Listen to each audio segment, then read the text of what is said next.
Why, hello there, everyone. Welcome back to the Ramen Shop Detective Agency. Go ahead and hang up your coats, have a seat, order whatever you like. We are back and open for business, and we will be discussing the very first exciting matchups of the Dark Tournament. Last time we left off, we were doing the prelude or the prologue to the Dark Tournament, essentially, with Toguro returning, Yusuke and the gang going through their training, and everyone finding their way to Hanging Neck Island where the tournament would take place. And we left off right as the first match was going to begin, so we're gonna hop right into it. Sorry for the delay. Like I said, I was tired. I'm gonna try to stick to a schedule, but don't be surprised if videos don't get uploaded every 2 weeks anymore, maybe like every 3 weeks or a month or something like that. I just have a lot going on. It's not that I don't want to do the videos, it's just I don't want to do a video where I'm too tired and it doesn't come out as good as I think it could be or as good as I would like it to be. So yeah, let's get into this episode. So the first matchup of the Dark Tournament, with Team Urameshi going up against Team Rokuyukai, is going to be taking place between episodes 28 to 32 and manga chapters 54 to 60. So go ahead and read up or watch up on those before you listen to this video. As always, this channel and these videos are not to substitute for the original source materials of the anime and the manga. It's to supplement and complement them. So we're just going to be doing summaries of the episodes, going over the manga anime differences and my overall thoughts. I'm gonna try to streamline it to the best of my abilities. I don't want to keep trying to make hour-long episodes, so we're gonna summarize as quickly as we can just to get through the details and then get into the manga differences and then spend the rest of the video doing overall thoughts. So let me know what you think, what I can do to improve, what I can do to change things up, what you would like to see. But without further ado, let's get started. Episode 28, First Fight. So this is the opening of the tournament. We see the first match begin as Team Urameshi and Team Rokuyukai come out. Team Rokuyukai greeted by all sorts of cheers and excitement, while Team Urameshi is of course heavily booed. Even the demons booing Kurama and Hiei, knowing that they've sided with humans. So no one is on their side off rip. We get a little scene of Sakyo and the manager, owner of Team Rokuyukai, and the owner saying even underdogs, have a chance at winning big if the fans are behind them. And he believes, due to the fan outpouring and the fan cheering, that Team Rokuyukai is going to have their spirits lifted to maximum and be able to take down any team that gets in their way, building up their strength as they make their way to Team Toguro in the finals. Sakyo says nothing. Sakyo knows this nigga's full of shit. So they have to go up and discuss the terms of how these matches are going to go. Normally the default rules for every match in the Dark Tournament is usually both teams bring up a fighter, and they keep going back and forth between these fights until one team has no fighters left, or in general the best 3 out of 5, because they're 5-man teams. Yusuke is still asleep, much to Zero's frustration, and Kuwabara has to end up being substitute team leader, much to his excitement and enjoyment. So he's dragging Yusuke's body up on to the arena with him because he's holding him up while he's sleeping. Zero and him go head to head. You can feel the intensity, like the manliness of the crackling energy go back. And they just stick to the basic rules of the best 3 out of 5. So that's how it's going to be. That's how it's going to go down. And as Kuwabara turns to head back to the sidelines and lay Yusuke down, Zero starts flexing his energy in the form of flames to a high degree, shocking everyone around in the tournament arena and definitely catching Hiei's eye. So it's a foreshadowing of things to come. The first match starts, and it is Riku, the young boy who snuck in to the room with them as they opened the door to their hotel the previous night. And so Kuwabara steps up to the plate, this being hinted at in the previous episode, where Kuwabara felt a strong sense of discomfort and unease from Riku, like the fact that Riku talked about death like it was some kind of toy or some kind of game. So that didn't really sit right with him, so he's stepping up to the plate first. So the match starts off and it looks like Kuwabara is way out of his league.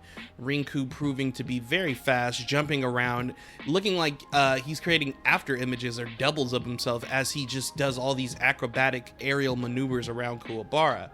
And it looks like to everyone watching that Kuwabara doesn't stand a chance. But due to his training with Kurama and Hiei, Kuwabara has indeed improved his skills, noted back in episode, I believe it was 26, where Yusuke showed up and Hiei, did all the sword swings at him and Yusuke easily dodged them all. Kurama noted the fact that Kuwabara was even able to follow those, shows that he has grown tremendously as a fighter compared to his performance in the Yukina rescue arc. So that is noted again here as he's able to follow Rinku's energy trail, knocking Rinku on the head with a mighty, mighty punch, sending him falling to the ground. And then it looks like Kuwabara has taken the upper hand, able to read Rinku's energy trail. Rinku can't get the jump on him with his speed. Kuwabara landing some heavy, heavy blows on Rinku, but not going for a finishing blow as Hiei notes.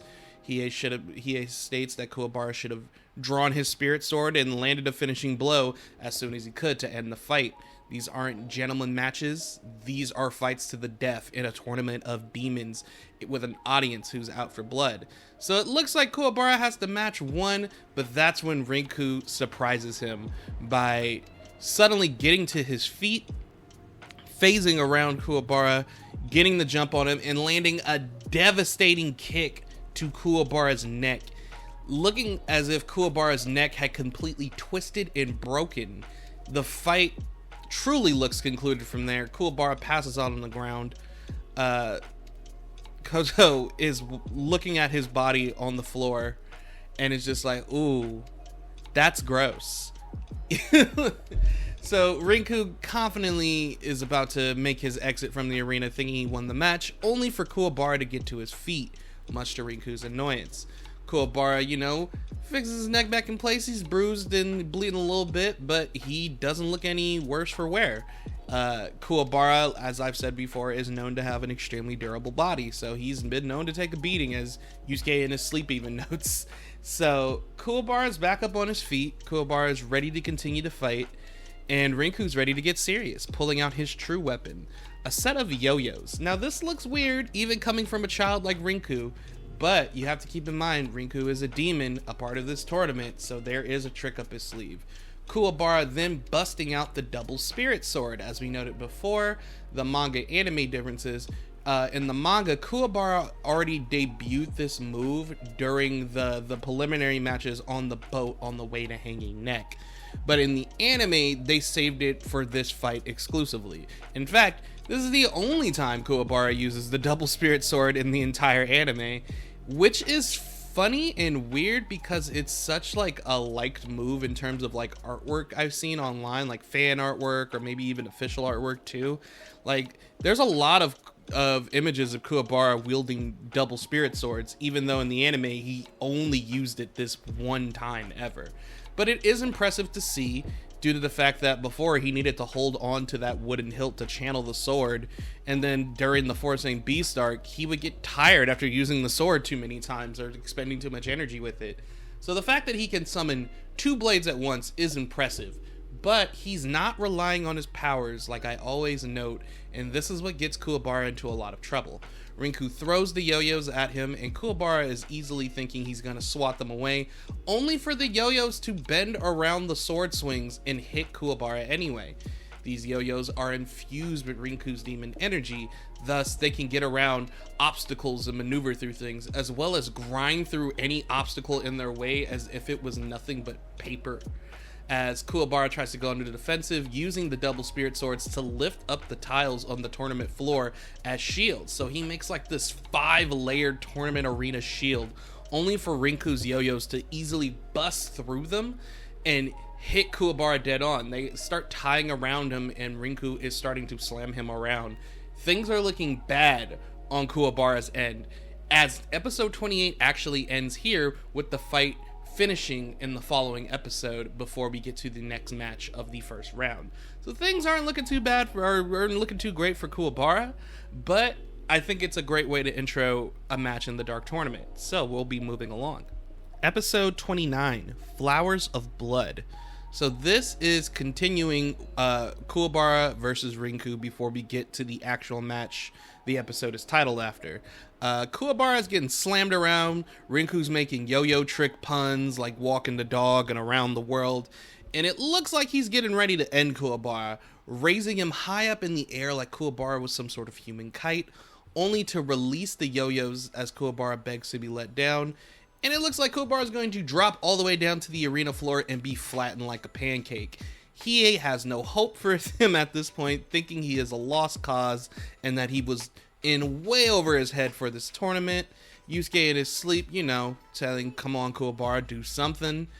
His sister in the stands kind of lacking faith in him as well.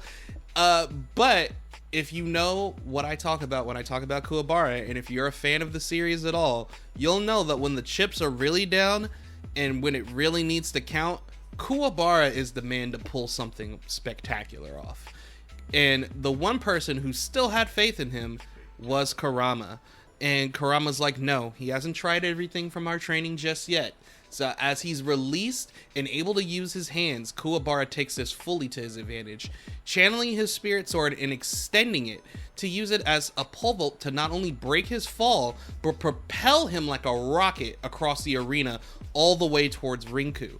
Rinku is a bit impressed by this, but doesn't seem the least bit phased, ready to sling all his yo-yos at Kuwabara at once, as Kuwabara makes his only chance to land a true hit, sending his spirit sword extending straight at Rinku. Rinku, not really impressed by this either. You're gonna just send a straight beam of energy like up at me. It's not gonna hit, only to be shocked to see that Kuwabara can bend his spirit sword as if it was like a rose whip. And I love this, and we're gonna talk about it when we get to the overall thoughts. But Kuwabara is manipulating his energy to the fullest extent. Kuwabara's power isn't to conjure a spirit sword. Kuwabara's power is energy manipulation. His sixth sense is so strong, he can conjure his spirit energy into different shapes. The sword is just the go-to due to its debut of his powers against Musashi. So, Kuwabara and Rinku both hit each other, knocking each other out of the ring. Koto is waiting to see who's coming back in first. And who is getting up first? It's Rinku. Injured, bruise on his little stomach, shirt torn up, but he gets back up and gets back in there, trying to heal himself, hoping that Kuwabara stays down for the 10 count. It looks like he might, only when Yusuke again is throwing a little shit talk in his sleep, for Kuwabara to hear it, wake up, get mad, run over to Yusuke and start yelling at the unconscious Yusuke.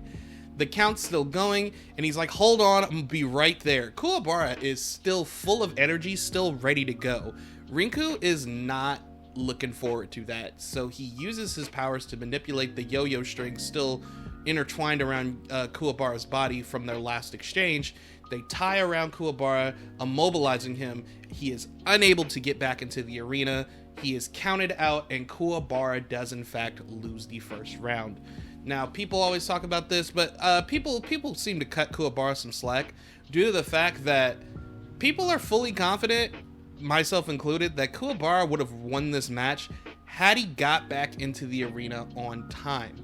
Rinku was trying to use a lot of his energy just to heal the one true injury Kuwabara laid upon him. Meanwhile, Rinku landed several devastating attacks on Kuwabara, slamming him around the floor, a kick that could break a normal person's neck, just all these different things, and Kuwabara was still able to get up and be able to fully just spring around and continue the fight.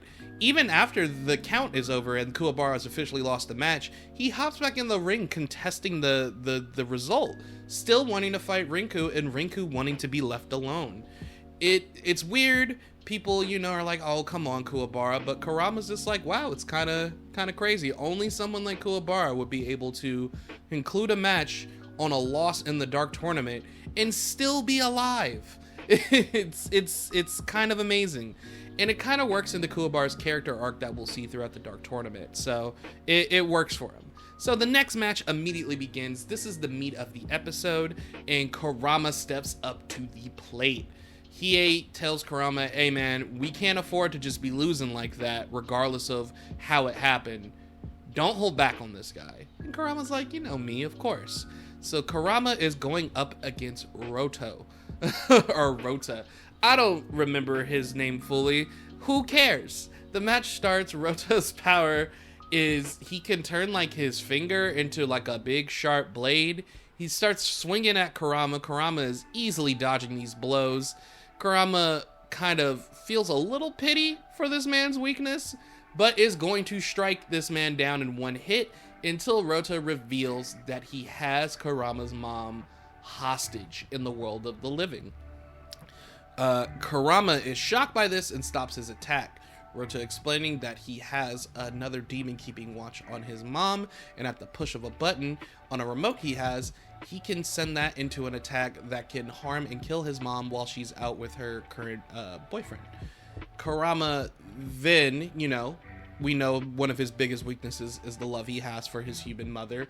That is why he's grown into a much more positive character instead of like being this demon thief fox that he used to be before he self-reincarnated. And he holds back, not choosing to attack. Roto tormenting him, talking all sorts of trash, swinging his little claw across his face, dealing damage that's like very superficial. It's cutting Kurama's body up, but it kind of does foreshadow how a lot of Kurama's fights will go for the remainder of the Dark Tournament.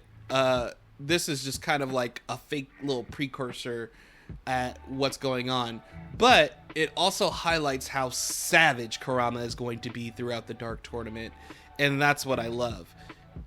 We've only seen a little taste of it with the Four Saint Beast arc when he fought Genbu, but you couldn't really call that as savage because Genbu was kind of like this big demonic monster looking freak. He was out for blood. This seems a lot more cutthroat and cold-blooded for Kurama, and that's what I enjoy about it, especially knowing that how severely hard he trained Kuwabara, because he was like, unlike Hiei, I don't have like some sense of honor code or honor for the weak or some kind of pity.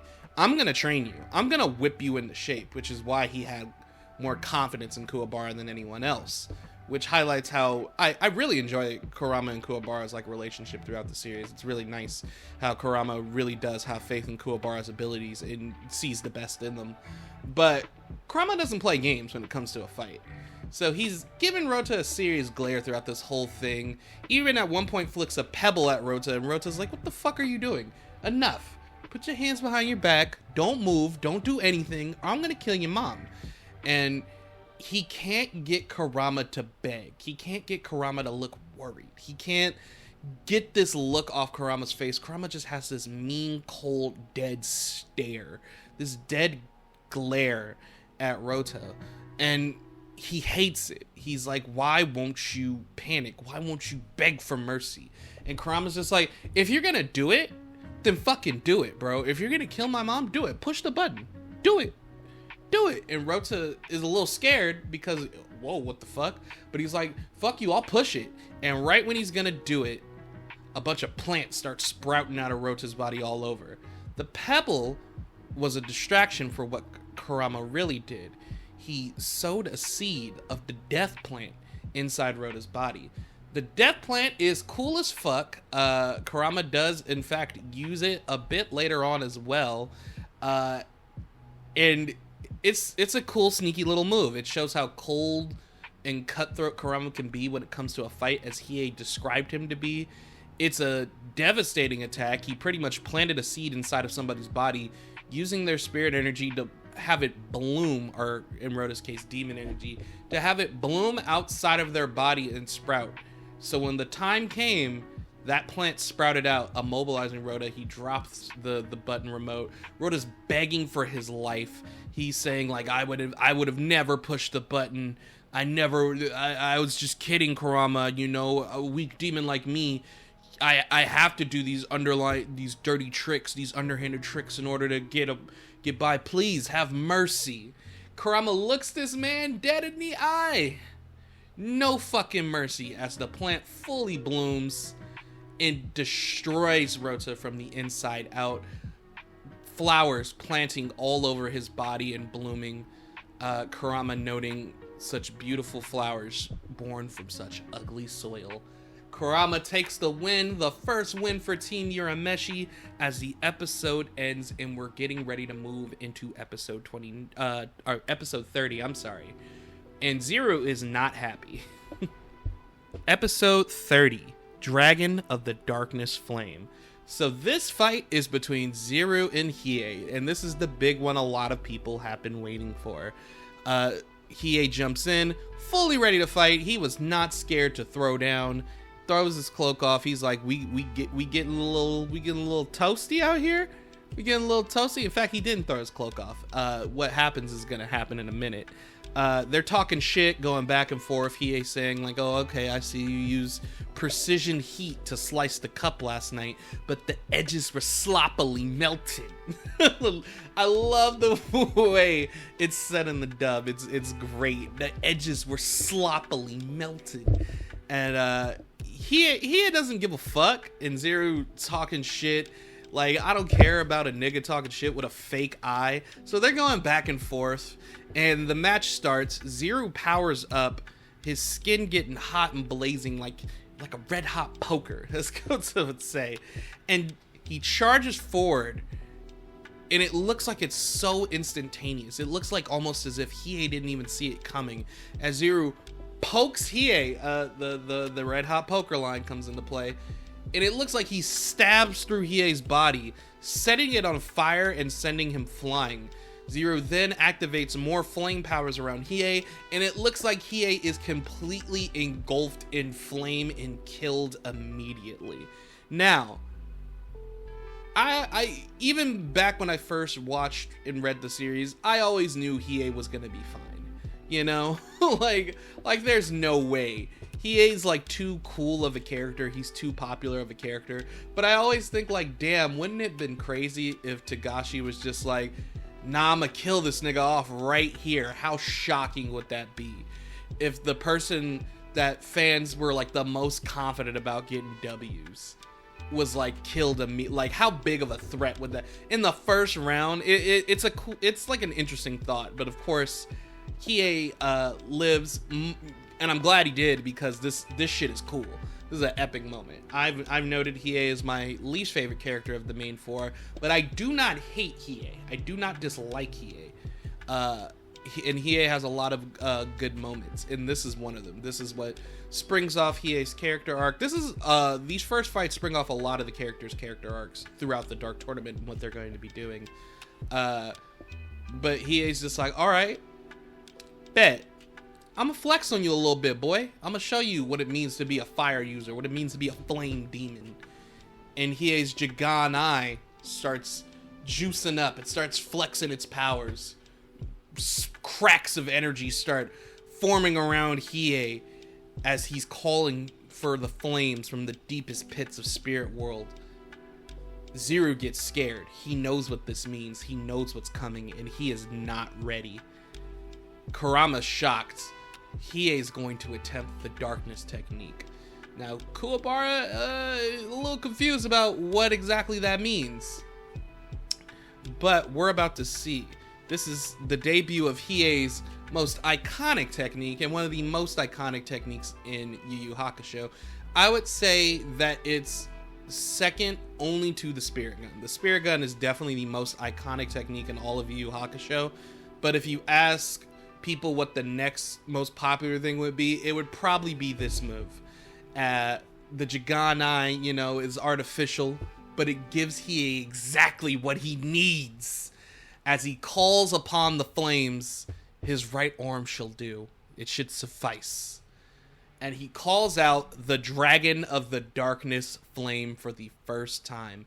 Now, though this is probably the least impressive display of the Dragon of the Darkness Flame, since it's the very first time he's used it, it's not a completed technique, it's not a master technique.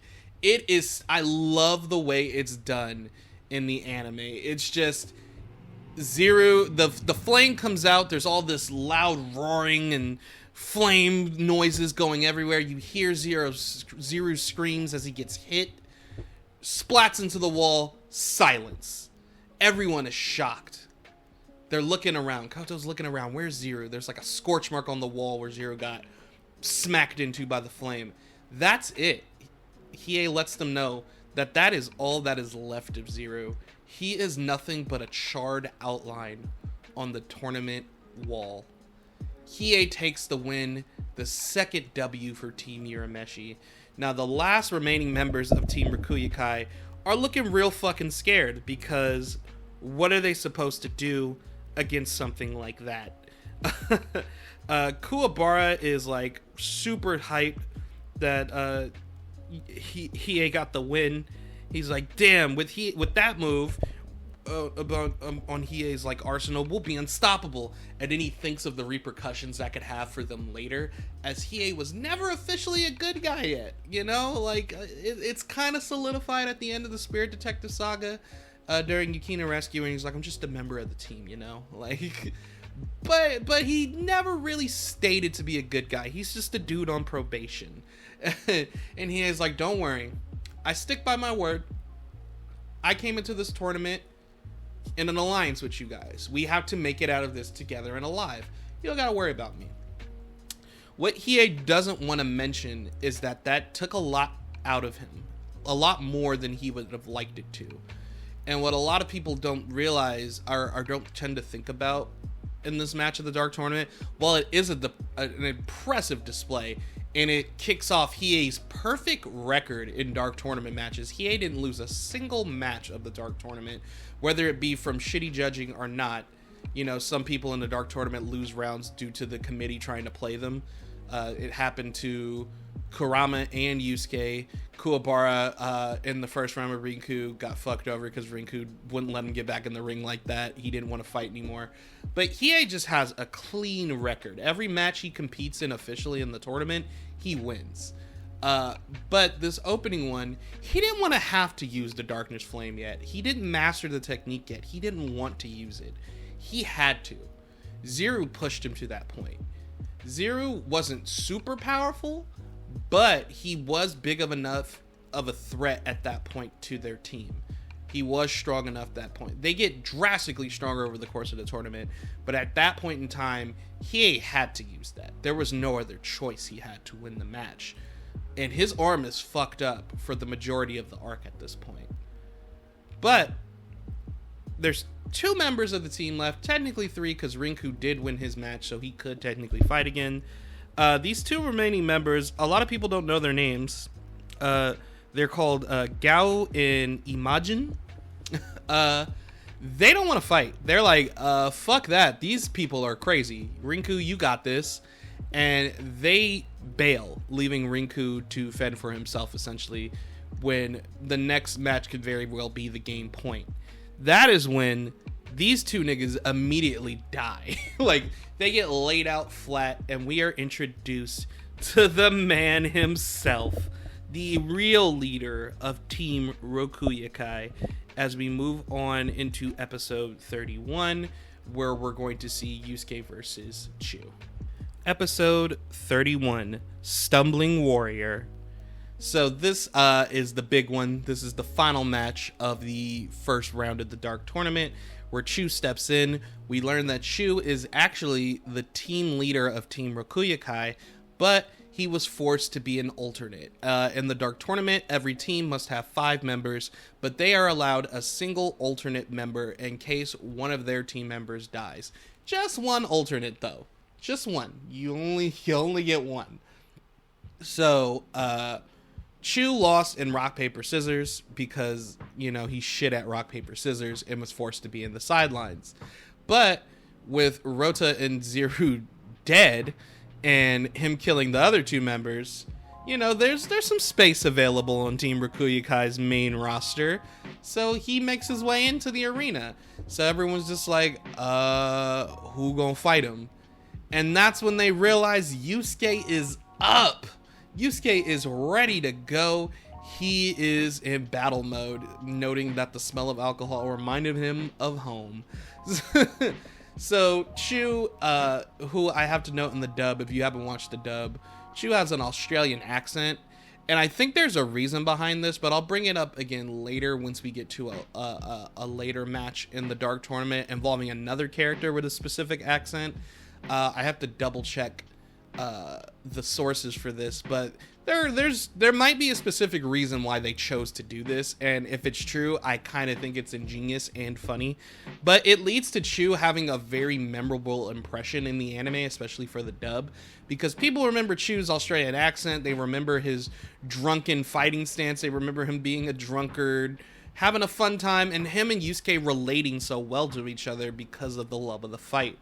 So Yusuke's not really taking him seriously at first, making fun of him, but Chu gets into his groove, and then we see the true power of Chu. He does drunken martial arts, of course, demon drunken martial arts. So the fight starts, and Chu proves to be a very, very formidable opponent. Yusuke starts, throwing blows, and this is Yusuke's first official fight since training with Genkai post Spirit Detective Saga. So this is Yusuke's big debut. And he's throwing blows, Chu's evading them, Chu's moving so swiftly, like he's swaying, his body swaying back and forth, that drunken master style. And it's hard to read his movements as he lands a series of machine gun-like blows, followed by a kick that sends Yusuke flying. Yusuke is looking into this fight, bro. He's enjoying himself. So they're going back and forth, they're exchanging. Chu kind of looks like he has the upper hand, and Yusuke, being impressed, shows off one of his special techniques, the signature technique, the spirit gun. Firing a shot just past, Chu, not actually aiming to hit him. He's like, I can fire 4 of these babies a day. And he just fired one. So Chu is starting to show off his stuff, firing a blast, like an orange energy ball. Hiei noting that the alcohol is mixed with his demon energy, and you can actually see bits of alcohol mixed in with this energy ball. So Yusuke and Chu have a clash between the spirit gun and his energy ball, these similar blast techniques. They cancel each other out. They start going in, throwing blows back and forth in the smoke. And even at one point, Chu brings out his big secret move, his secret little ace in the hole, a special demon liquor that gets him really drunk, but helps him channel his spiritual powers. So as he does this, Chu's skin darkens, almost like how Zeru's skin went red like a hot poker. And he's even more powerful than ever. As they get ready for a final exchange of energy, Chu fires another energy ball, but it's even larger than the first one. It is massive. He's hurling it like it's like a mid-sized spirit bomb at Yusuke. Yusuke then fires a spirit gun, so now that's his third shot, leaving him with one left. But he fires 2 back to back, showing off the spirit gun double. And fun fact, this is the only time we see the spirit gun double. There's a lot of moves in the Dark Tournament that are shown off one time, maybe a couple more, but are never seen again after the Dark Tournament. I just find it funny. They're like, yeah, this is the big shonen fighting arc bag, and then we're getting into some really creepy, dark, psychological stuff in Chapter Black. But, so due to the power and force of both spirit guns moving through the energy ball at once, the blasts are able to break through. Does not stop Chu's energy ball from moving, however, and both attacks seem to hit their mark against each other. After that, Yusuke and Chu are nowhere to be found in the arena, much to everyone's surprise. Everyone's looking around. Where are they? They both fall down from the sky, right on their feet, and both shirtless. Their tops are destroyed from the blast. And they seem to be damn near out of spirit energy or demon energy in Chu's case. And they're just like, okay. Chu's like, how about we make this more interesting? As this fight and this first round of the Dark Tournament is about to come to a close, we move into the next episode. Episode 32, Knife Edge Deathmatch. The Knife Edge Deathmatch is something Chu brings to the table for Yusuke and himself to finish up this match with. No one seems to understand quite what this is. Rinku boasting about, Chu's pulling out all the stops. And He describes the rules of the knife edge deathmatch to Yusuke.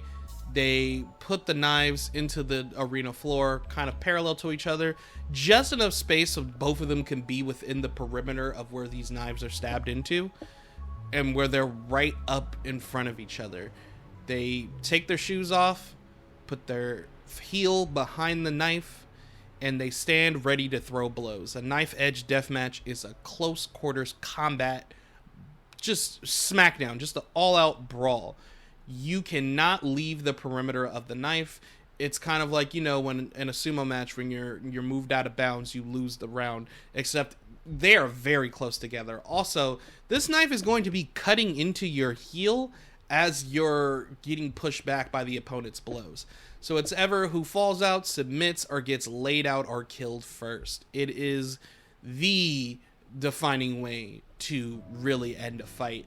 And it looks like it's about to go down, but the tournament committee is not going to allow it, because Yusuke and Shu not only want to settle this match with this knife edge death match, they want to declare or determine the winner of the whole first round of the tournament with this one fight. So even though Chu's team only has 1 point, if Chu beats Yusuke, then it'll just count as their team's overall victory. So the tournament committee's like, no, you can't just be making up rules like that. And at first it looks like it's not going to happen. Then the tournament committee seems to be going over things again. The tension's rising, it's mounting. Shizuru, Botan, Yukina, they're all watching. Koenma and Ogre are watching from, you know, their little VIP box room. I haven't really noted them because I wanted to really highlight the matches. I'll note them more in the manga anime differences, but those characters all are around anime manga differences and the overall thoughts. But everyone's waiting. It's like dark clouds are over the arena. There's like a spotlight on Yusuke and Shu. The tournament committee gives the go. The knife edge deathmatch starts, and it is beautiful. Like, it is honestly a really cool, iconic moment of the Dark Tournament. And I think it's wild to know that Tagashi's health really was starting to hit some bad places around this point in terms of the manga. When he was writing this match between Yusuke and Shu, this is when his health problems were really starting to take a toll on him, which is crazy to me, especially when we get to the manga anime differences, because of how well it's executed in the manga. And I think the anime does a great job adapting it and bringing it to life on a screen. It's just a spotlight with these two in the center, throwing blows, punches, rapid blows, jaw shots, counter punches. It's just a close quarters all-out brawl. Nothing else, no fancy tricks, just two men in their fist throwing down until one of them can't anymore. And Keiko is looking horrified at it. Keiko's like, Kuwabara, you have to stop this. You have to help him. And it's just like, no, like, Yusuke's not, we have a lot riding on this. Like, if we lose this tournament, we lose our lives, as well as the people we love could lose their lives. We can't back down, and we have to make our way to the finals so Yusuke and Toguro can settle this score, this beef they're having. But Keiko starts to see something in Yusuke as he's fighting with Shu. She sees a smile on his face. She sees that he's enjoying this fight. He's enjoying the thrill of it. He, in this spotlight, in this moment, even where Kuwabara is just like, oh my god, like, this is so amazing. This is so epic. I wish it was me in there. And people always laugh at Kuwabara for saying this line. But what he's meaning is, it's just like that thrill of that battle, that thrill of just two men in their own world, just settling this score the only way they know, and just going back and forth with these blows. There's like an art to it. There's like a beauty to it. And Kuwabara's just like, damn, that's amazing. I love that. And Keiko sees that Yusuke is enjoying himself. And it's like one of those times where it's just like, damn, he's really happy. He's really happy. The boy we saw that got introduced that felt like he didn't belong or fit in anywhere. I hate this school. I hate this town, you know. Look at him now, currently. In a tournament, risking his life to keep everyone safe. but still taking time to take joy in this fist fight. Eventually, the knife edge deathmatch comes to a close. Chu going for a headbutt, Yusuke, meeting him in the middle. Their noggins clash, lightning strikes from this final encounter, and Chu passes out, his forehead crushing the tournament floor below. Yusuke is declared the winner, and with 3 straight victories, Team Urameshi takes the first round. The crowd is shocked. Yusuke's side, Kuwabara, Hiei, Kurama, Botan, all of them, they're super excited that they won. Kurama's like, woof, thank goodness. Toguro, of course, was watching. And I believe at this time we are also introduced to Karasu, who shows up. We don't know much about him. We just know he's a part of Team Toguro. And Toguro asks, what do you think? What do you think, Karasu? And Karasu doesn't really say much about Yusuke as they were watching. But Chu, he manages to regain consciousness to just say, hey man, like, that was awesome. We should have a fight like that again sometime. And Yusuke's like, yeah. Yusuke just has this knack for, like, befriending people, even if they're demons. Like, Yusuke, I think the cool part about Yusuke is, yeah, his job is to keep people safe from things that go bump in the dark. But even if you're a demon, just because you're a demon doesn't mean he's just gonna beat the fuck out of you off rip because of that. Something that, there's a reason behind that. We find out next arc. But Yusuke judges people on a case-by-case basis, regardless if they're like some human or a ghost or a demon. It's all a case-by-case thing, which is why him and Kurama got along so well, which is why he can kind of see some good in Hiei after the whole three monsters arc. It's just like this knack of character, like, and he enjoyed that fight with Chu and legitly likes Chu. Like, they're cool. And so the audience starts booing Team Rokuyukai. They're like, man, we should kill these guys. These guys are losers. And Yusuke shouts out to the crowd like, hey, you got a problem with any of this shit going down right here? Come and say it to my face, or we could scrap right now. And nobody says anything. Nobody in the crowd says everything as Team Urameshi gives the coldest stare down, looking out into the arena. They are not scared of these people. And that pretty much concludes this first round of the tournament. There is some other bits going on, but I'm going to try to keep it summarized, not to go much longer. Been talking for a minute, so we'll just go into the manga anime differences and my overall thoughts before we conclude. Now, the manga anime differences, a lot of them are small. Some of them are certain dialogue choices or certain things that I find interesting that can kind of change the context of certain moments a little bit, but not too much so. The anime adaptation of Yu Yu Hakusho overall is solid, is a really good adaptation, but there are some differences I like to note. The biggest difference, of course, Yusuke's mom, Atsuko, is present during the Dark Tournament. She is with the other gals watching the boys throw down in these matches. She proud of Yusuke throwing the hands. What can I say? Another difference is, the introduction of the girls when Koama first shows up, just because of some manga anime differences initially already brought into play. Another difference that I find really interesting, the anime tends to do like the jokes and the comic relief of Kuwabara a little more intensely than the manga does. Kuwabara definitely is like a more comic relief character of the group, because he's like the heart of the team and the kind guy and the big lovable oath. But the anime seems to poke fun at him a lot more, especially of like his failures, which isn't too bad of a thing, but it does make me understand why Kuwabara does get a lot of like hate and like razzing that he does, because a lot more people have watched the anime than have read the manga. For example, in the tournament fight with Rinku, in the anime we see that Kuwabara gets up because he hears Yusuke talking shit in his sleep, and he's shaking Yusuke, and that distraction is what gives Rinku the time to tie him up. and he loses the match, everyone's kind of like, oh, brother, like, you know. But in the manga, when Riku gets back into the ring, Kuwabara is ready to go back in too. There is no scene of him and Yusuke, him like shaking Yusuke really.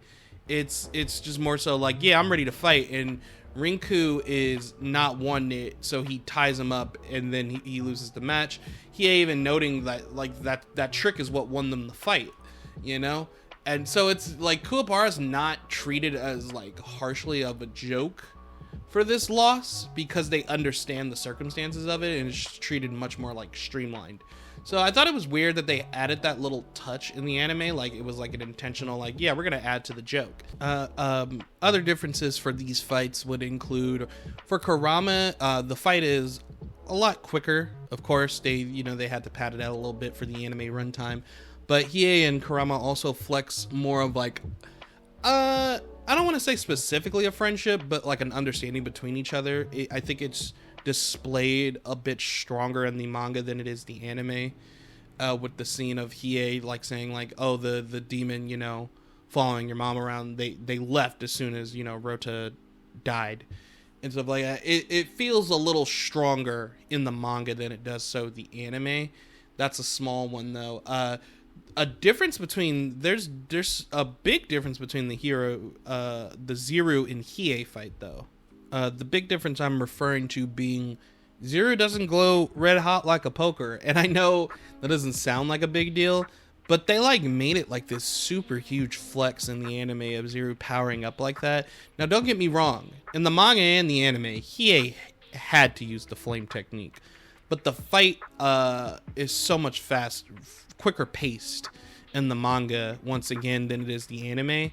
Whereas the way the anime does it, because they didn't want, you know, they had to fill out the episode, the way they make Zero feel imposing is him charging up that fire form, putting the flames into himself, and he's glowing red hot. Whereas in the manga, the way that Zero feels more intimidating is how quickly he moves during this fight.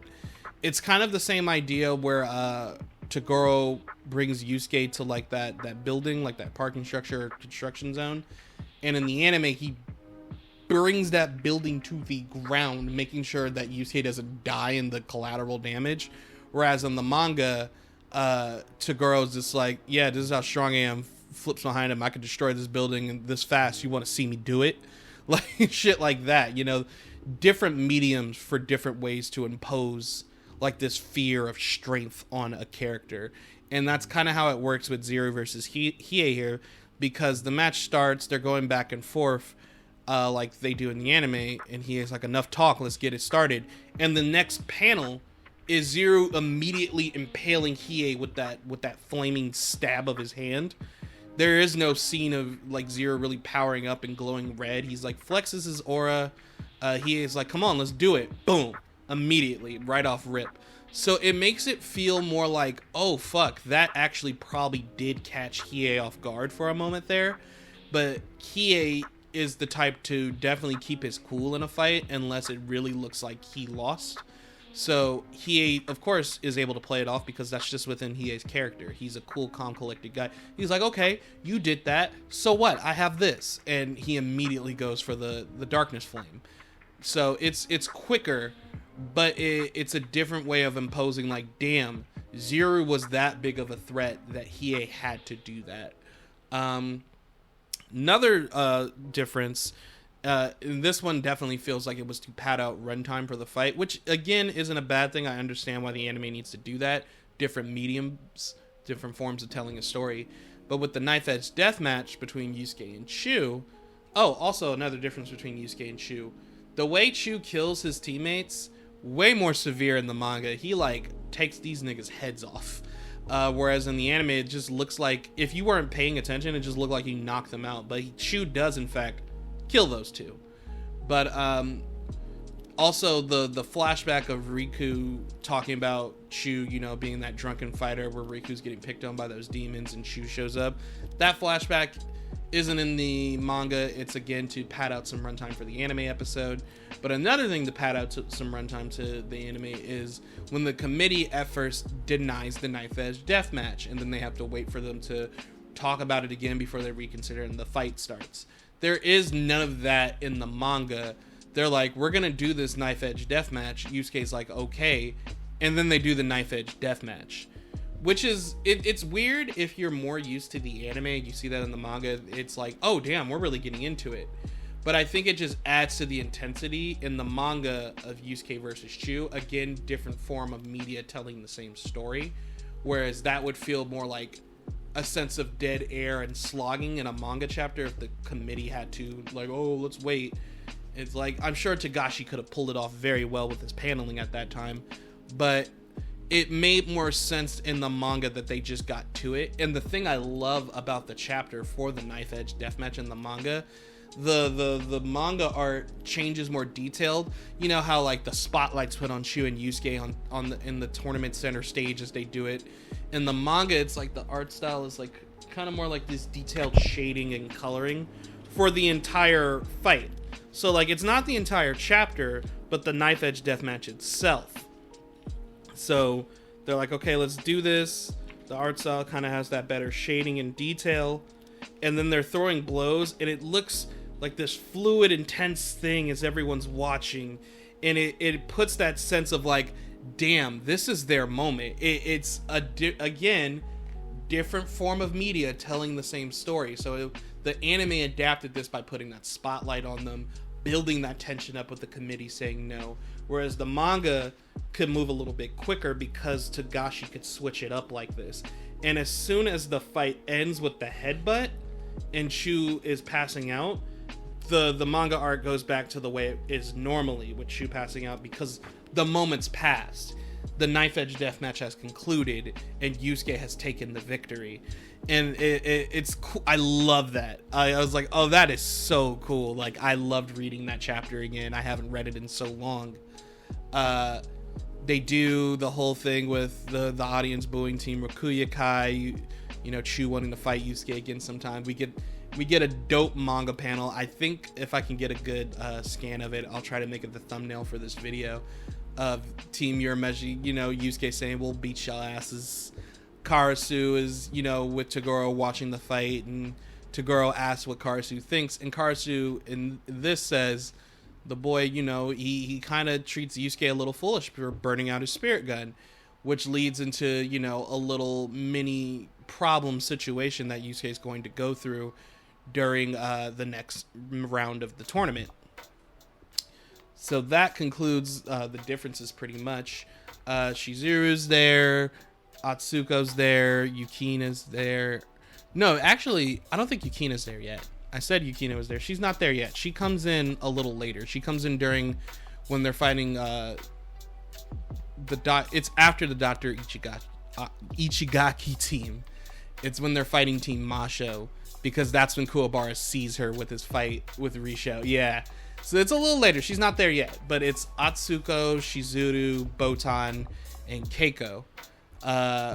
So it's cute, you know, they're there. They have the similar scenes of like Keiko talking to Kuwabara about like, hey, we have to stop the fight. Botan jumping in saying like, oh, I'll be like the official coach for Team Urameshi. In fact, actually, Keiko isn't over there with Kuwabara. They actually don't have that speech. She just gets a scene where she's next to Atsuko in the arena as they're watching the fight, and Atsuko's like, man, this reminds me of my days fighting back in the day. And Keiko's just like, what? Like, Yusuke's mom is fucking cool. I wish they used her more in the anime.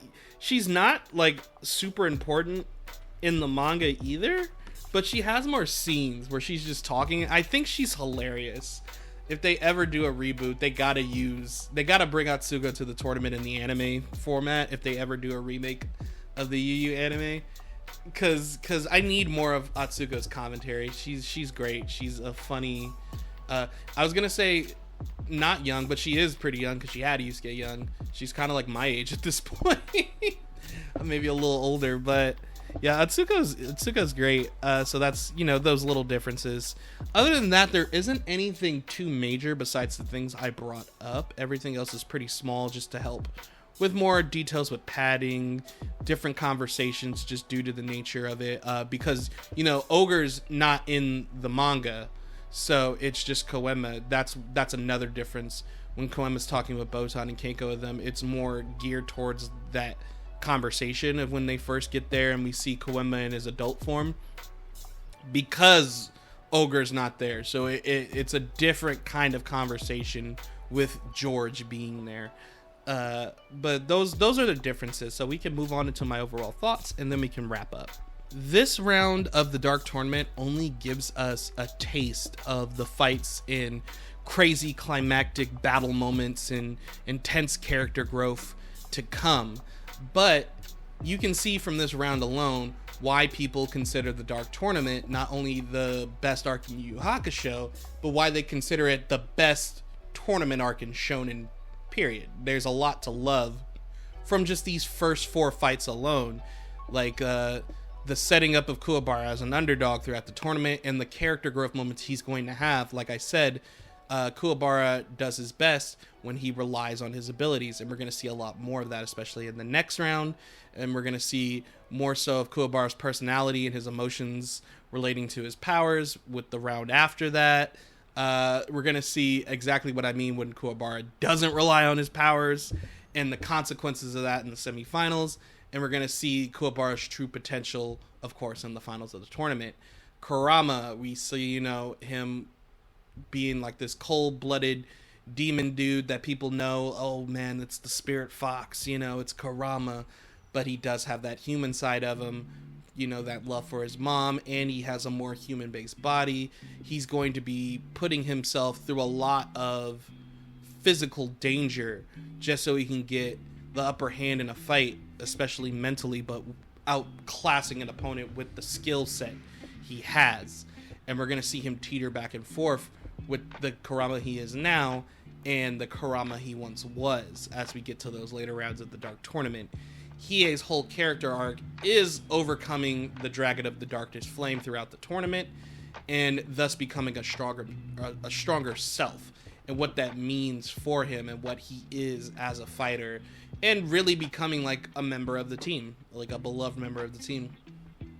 Yusuke's character arc, oh man, we have only scraped the surface, but we're already starting to see like the fact that, yeah, we saw in the Rando arc, the Genkai tournament, that Yusuke does kind of have a sense of pride in being a spirit detective, and that this is his job and he wants to do things his way. And with Shu versus Yusuke, especially during the Knife Edge deathmatch, we see that Yusuke does have a genuine love for fighting, and he feels good when he's doing it. And that's a part of his overall character, but we haven't gotten to the meat of the story for Yusuke yet and what it means. We're going to see that as things go along, and it's also going to involve the masked fighter. I mean, I wonder who that could be. They haven't done much yet. They didn't fight at all, nor do they have any lines. But they will be having some more speaking roles and play a role in the next round of the tournament. So we have that to look forward to. But yeah, everyone's on the road to like what they're going to be doing throughout the tournament. Keiko is going to have to, start coming to more to terms with, this is who Yusuke is, and this is the ride you're going to have to be a part of if you're going to be with him. Botan is fucking is a gem. Like, Botan is like peak side character. There's a reason why Yu Yu Hakusho fans love Botan so much.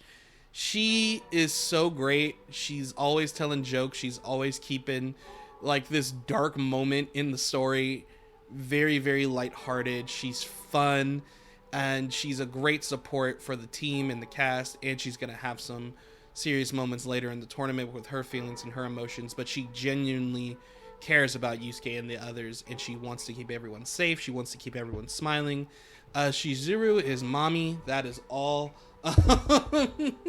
I adore Shizuru, and she is going to have an arc in the anime version of the Dark Tournament. The manga is a little different. Shizuru is pretty much just very, very side character, but I enjoy Shizuru for what she is. It also shows a little more background into why Kuwabara acts the way he does. So, it's always cool to have her around. Koenma. Oh man, Koenma. This is where Koenma starts showing out a little more. You know, he can be a little more obnoxious, but he also has a little more knowledge that he drops on the team. And we get to see Koenma in his adult form for the first time, but it does cost him a lot of energy to poof into that more adult-like form. And he still has the pacifier in his mouth. Why does he still have the pacifier in his mouth? Well, we find that out in the next arc over. We're not going to find out about it in the Dark Tournament, unfortunately. But it is worth the wait. I think it's kind of cool, and it's still funny that he still has the pacifier and the junior on his forehead, even when he does turn into the adult form. He's kind of drippy, though. I kind of like his fit when he's in his adult form. It's kind of dope. Atsuko. Atsuko has, you know, a role in the manga version only. Kind of like how Shizuru only has, like, this weird character arc romance in the anime version. So that's going to be fun. George is George, anime only. Koto, people love her. What's not to love? The sexy demon fox tournament announcer. So you're going to see a lot more of her as the tournament goes on. And Toguro. We have not seen much of Toguro, but that's because it's not his time yet. We're gonna see a bit more in the next video when we discuss, though. But overall, this arc really is laying the groundwork out to the excitement that is to come, and we already jumped out the gates with it. We saw, you know, Kuwabara and Rinku have this crazy clash. Oh, another manga anime difference is that Kuwabara's Spirit Sword, like, bruises Rinku in the anime, but in the manga, he, like, low-key impales him, which is why Rinku was so, like, adamant on not continuing the fight, because he kind of had a hole in him that he was trying to heal up, and Kuwabara was on his way back to throw down still. So that was another thing. But yeah, in the anime, they edited it so he's not impaled, he just kind of takes, like, a really bad bruising hit to his gut. But we got to see that. Kuwabara, you know, get to show off a little more and prove why he is the underdog heart of the team. We got to see Kurama really show that cold-blooded, calculating fighting style that he's going to be known for as the series goes along. Hiei is starting his perfect Dark Tournament record, and Yusuke is showing out the true gifts of his power and his true potential. Also, he didn't win this fight by luck. He won this fight by skill and, you know, will of that strength. Like, there wasn't really a lot of luck involved in this fight. It was just an all-out brawl that Yusuke overcome. So we're breaking out of that sense of, like, oh, Yusuke's only winning fights through luck. There's still luck involved with some of Yusuke's fights, but it's now more like his strength of will. He's grown much more as a fighter. We're going to see a lot more of that. And mixed in with his street fighter, street smart craftiness and combination.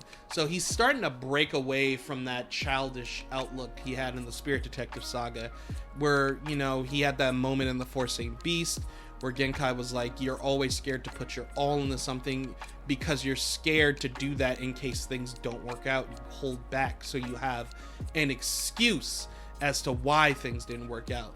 But now I think we're more so seeing Yusuke is indeed putting his all into a lot of things because there is so much on the line now. This is an ongoing story arc where the Spirit Detective saga, the Ordeal to Return arc, you know, very short. Even in the manga, it's just kind of like this contained introductory storyline. The Spirit Detective saga overall is a series of cases, so a series of smaller arcs. This is our first real ongoing arc, so we're going to see a real ongoing struggle. So I hope you guys look forward to it. Next time, we will be talking about, like, that small little gap in time where we see some other tournament fights before we get to Yusuke, Team Urameshi versus the Dr. Ichigachi team. But we will be going over that small bit before, as well as the Dr. Ichigachi team fight, just because that round isn't as long as the fights between Team Rokuyukai. So it'll probably be the same amount of, like, episodes, chapters. But other than that, that is going to be it. I am closing up shop. Let me know what you guys thought about this. I think sticking into, like, this podcast format of, like, an hour-ish summary, manga differences, discussion, overall thoughts of the arc. I think it's fine. I think it's fun. I still want to get better at shortening the summaries. I still kind of take a little too long, but we'll see how it goes. Let me know what you guys feel and what you guys think. I do have other ideas for videos planned, just talking about topics around Yu Yu Hakusho, not specifically doing summaries, but I want to try to at least have the summary stuff done for the entire series, so we have kind of like that backbone of the channel done. So we're just gonna keep rolling with this. I might try to mix in some other videos, shorter stuff, just shorter discussions and theories and like thoughts about certain things around Yu Yu Hakusho as we go along. But other than that, that's gonna wrap up things. I'm closing up shop. Thank you guys for coming back to the Ramen Shop Detective Agency. Sorry for the delays. We'll try to keep on a schedule, but thank you for riding with me. Thank you for rolling with me. Thanks for all the love and support. And I will catch you guys when we open up the next file. Good night. Boo this man!